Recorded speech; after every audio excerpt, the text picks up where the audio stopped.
Assalamualaikum warahmatullahi wabarakatuh.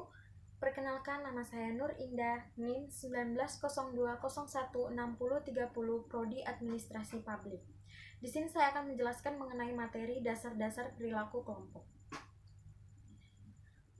Adapun pokok pembahasan yang akan saya bahas yaitu pertama, membedakan antara kelompok formal dan informal. Yang kedua, tahap-tahap perkembangan kelompok. Yang ketiga, membandingkan dua model pembangunan kelompok. Yang keempat, sumber daya kelompok dan struktur kelompok. Yang kelima, hal-hal yang membentuk perilaku dalam kelompok. Yang keenam, yaitu menjelaskan bagaimana norma memberikan pengaruh pada perilaku individu. Yang ketujuh, mendefinisikan kemalasan sosial dan efeknya. Yang kedelapan, teknik pengambilan keputusan. Yang kesembilan, kekuatan dan kelemahan dari pembuatan keputusan. Yang kesepuluh, kontras efektivitas. Selanjutnya memasuki materi yang pertama, yaitu mengenai teori pembentukan kelompok. Teori pembentukan kelompok ini terdiri dari kedekatan, interaksi, keseimbangan, pertukaran, dan alasan-alasan yang praktis. Kedekatan maksudnya yaitu apabila seseorang lebih sering berinteraksi, pasti mereka akan cenderung membuat suatu kelompok. Nah, kenapa sih orang ikut serta dalam kelompok?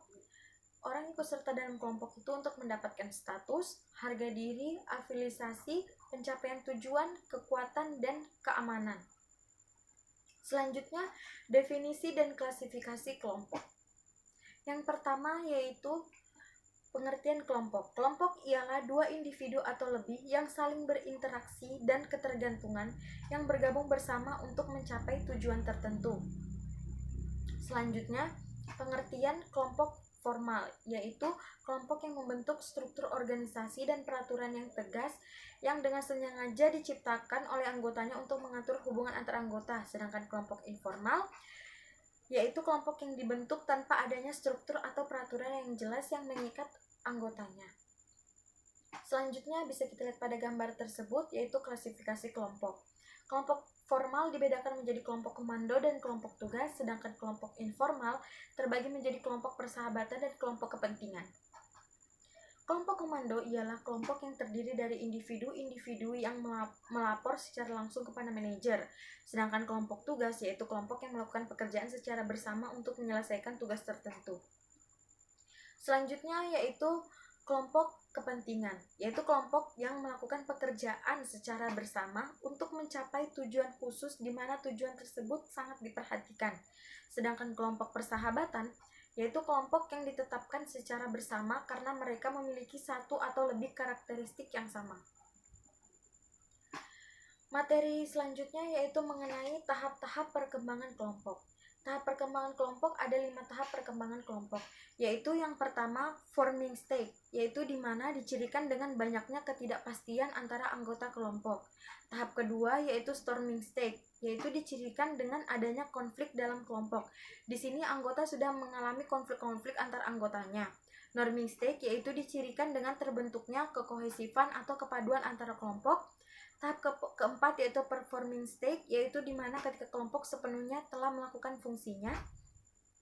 Tahap kelima yaitu adjourning stage, yaitu dicirikan dengan kesungguhan anggota dalam menyelesaikan aktivitas atau pekerjaannya. Materi berikutnya yaitu mengenai dua model pembangunan kelompok.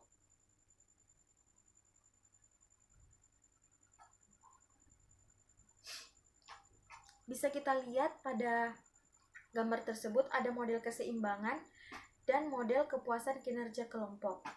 Pada model keseimbangan ini ada fase pertama sebelum memasuki fase kedua, itu ada yang namanya masa transisi atau masa pengalihan sebelum keseimbangan antara kelompok itu tercapai. Sedangkan di model kepuasan kinerja kelompok yaitu kinerja dan kepuasan akan tercapai apabila sumber daya anggota kelompok, struktur kelompok itu dapat saling berkoordinasi dan melakukan sesuai dengan proses-proses yang ada dan sesuai dengan tugas-tugas yang ada.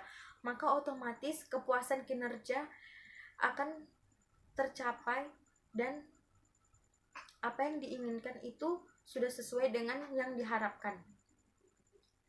Selanjutnya yaitu bisa kita lihat pada model keseimbangan itu ada fase pertama, fase kedua, dan konflik. Yang selanjutnya itu sumber daya kelompok dan struktur kelompok. Sumber daya kelompok yaitu pengetahuan, keterampilan, dan kemampuan.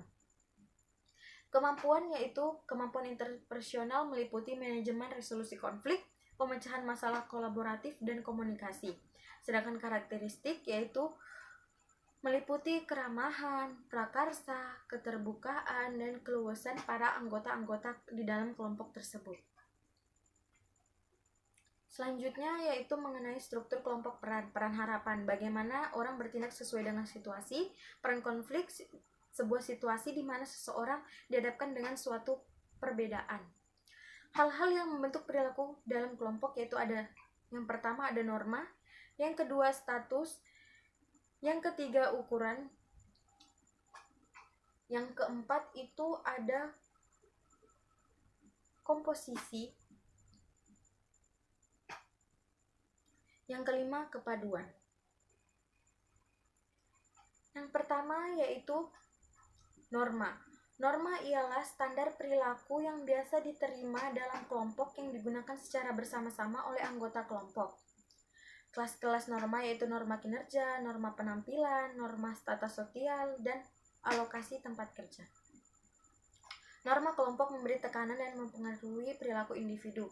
Ada konformitas. Konformitas yaitu penyesuaian perilaku seseorang agar selaras dengan norma-norma kelompok, terjadi karena keinginan seseorang untuk diterima oleh kelompok. Konformitas merupakan tekanan kelompok pada anggotanya untuk merubah perilaku. Referensi yaitu penting bagi kelompok yang memiliki atau berharap memiliki, dan siapa norma individu cenderung disesuaikan. Perilaku menyimpang di tempat kerja yaitu merupakan perilaku yang sengaja dilanggar oleh anggotanya. Yang selanjutnya yaitu mengenai status. Status ialah posisi atau tingkatan yang ditentukan secara sosial yang diberikan kepada kelompok atau anggota kelompok oleh orang lain. Bisa kita lihat norma di tabel tersebut. Yang selanjutnya ukuran. Ukuran ialah dari sebuah kelompok. Ukuran mempengaruhi perilaku kelompok secara keseluruhan, tetapi pengaruhnya bergantung pada variabel yang dapat dilihat. Salah satu penemuan yang paling penting itu adanya kemalasan sosial. Nah, kemalasan sosial ini adalah kecenderungan pada individu untuk mengeluarkan sedikit upaya ketika bekerja bersama dibandingkan bekerja sendiri. Bisa kita lihat harapan yang diinginkan itu sudah tidak sesuai dengan faktanya atau nyatanya. Yang selanjutnya yaitu komposisi atau demografi. Demografi kelompok yaitu suatu tingkatan di mana anggota kelompok berbagi atribut demografi bersama seperti umur, jenis kelamin, ras, tingkat pendidikan, lamanya pendidikan. Kepaduan atau kekohesifan yaitu tingkatan di mana anggota kelompok tertarik satu sama lain dan dimotivasi untuk tetap dalam kelompok. Peningkatan kepaduan itu ada 7, yaitu membentuk kelompok lebih kecil, mendorong kesepakatan, meningkatkan waktu bersama, meningkatkan status, mendorong persaingan, memberikan penghargaan. Yang selanjutnya yaitu hubungan antara kekohesifan kelompok, norma kinerja, dan produktivitas. Bisa kita lihat pada gambar di PPT tersebut, kekohesifan dan norma kinerja. Apabila norma dan kekohesifan itu dilakukan dengan tinggi atau kekohesifan dan kepaduan antara kelompoknya itu tinggi, maka produktivitasnya otomatis itu pun tinggi. Dan sebaliknya. Selanjutnya teknik pengambilan keputusan yaitu interaksi kelompok di mana anggota kelompok saling berinteraksi satu sama lain. Yang kedua brainstorming yaitu proses lebih lanjut yang membahas semua alternatif sambil menahan semua kritik yang ada. Teknik nominal yaitu metode pengambilan keputusan di mana individu saling bertatap muka. Sedangkan pertemuan elektronik yaitu di mana anggota saling berinteraksi dengan menggunakan komputer. Yang selanjutnya yaitu pembuatan keputusan kelompok. Kekuatannya itu ada informasi lebih lengkap, meningkatkan keanekaragaman, pandangan, dan keputusan lebih tepat, dan meningkatkan penerimaan terhadap keputusan. Sedangkan kelemahannya itu lebih lambat, meningkatkan tekanan untuk menyesuaikan diri, dominasi salah satu atau beberapa anggota, dan tanggung jawab menjadi tidak pasti. Ini adalah kekuatan atau kelemahan dari pengambilan keputusan. Yang selanjutnya yaitu pengambilan keputusan kelompok. Dibagi menjadi group shift. Group shift tersendiri ialah perubahan dalam resiko keputusan antara keputusan kelompok dan keputusan anggota di mana dalam kelompok akan membuat dapat berupa konservasi ke depan atau risiko yang lebih besar. Jadi group shift ini sudah memandang lebih jauh ke depan. Dan yang selanjutnya yaitu group think, di mana fenomena terjadi norma untuk konsensus mengesampingkan penilaian realistis dari alternatif tindakan. Gejala-gejala fenomena group think itu ada anggota kelompok merasionalisasi berbagai perlawanan, anggota menerapkan tekanan langsung, anggota memiliki keraguan dan pandangan yang berbeda, dan nampak ada ilusi kebulatan suara.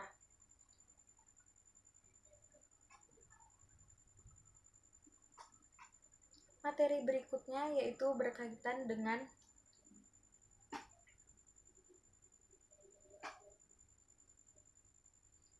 pengaruh proses kelompok, yaitu apabila potensi efektivitas kelompok ditambah keuntungan proses dikurang kerugian proses, maka input atau yang dihasilkan yaitu efektivitas yang sebenarnya. Selanjutnya, efektivitas dan efisiensi keputusan kelompok. Apakah pengambilan keputusan oleh kelompok itu lebih efektif daripada individu? Bisa kita lihat apakah itu efektif, yaitu apabila keputusan tersebut sudah diambil secara tepat atau akurasi, dan kecepatannya itu tidak asal mengambil keputusan, tapi dilakukan dengan proses-proses tertentu dan kreativitas. Yang terakhir yaitu evaluasi keefektifan kelompok. Di sini ada kriteria keefektifan, yaitu jumlah dan kualitas ide. Interaksinya itu sangat rendah, brainstormingnya sedang, sedangkan nominalnya itu tinggi, dan elektroniknya yaitu tinggi. Kriteria yang kedua yaitu tekanan sosial. Interaksinya tinggi, brainstormingnya rendah, nominalnya sedang, dan elektroniknya rendah. Sedangkan yang ketiga yaitu biaya atau uang. Interaksinya itu rendah, brainstormingnya rendah, nominalnya rendah, dan elektroniknya itu tinggi. Sedangkan kecepatan yaitu interaksinya sedang, brainstormingnya sedang, nominalnya sedang, dan elektroniknya sedang. Orientasi tugasnya yaitu interaksinya rendah, brainstormingnya tinggi, nominalnya tinggi, dan elektroniknya tinggi. Potensi konflik antar pribadinya itu lebih tinggi, dan brainstormingnya sendiri itu rendah, dan nominalnya itu sedang, sedangkan elektroniknya itu rendah. Komitmen untuk solusi itu interaksinya lebih tinggi, brainstormingnya itu tidak dapat diterapkan dalam komitmen untuk solusi, dan nominalnya itu sedang, dan elektroniknya itu sedang. Di pengembangan kelompok kohesif itu bisa kita lihat yang tadi, dan sekian penjelasan dari saya. Terima kasih. Wassalamualaikum warahmatullahi wabarakatuh.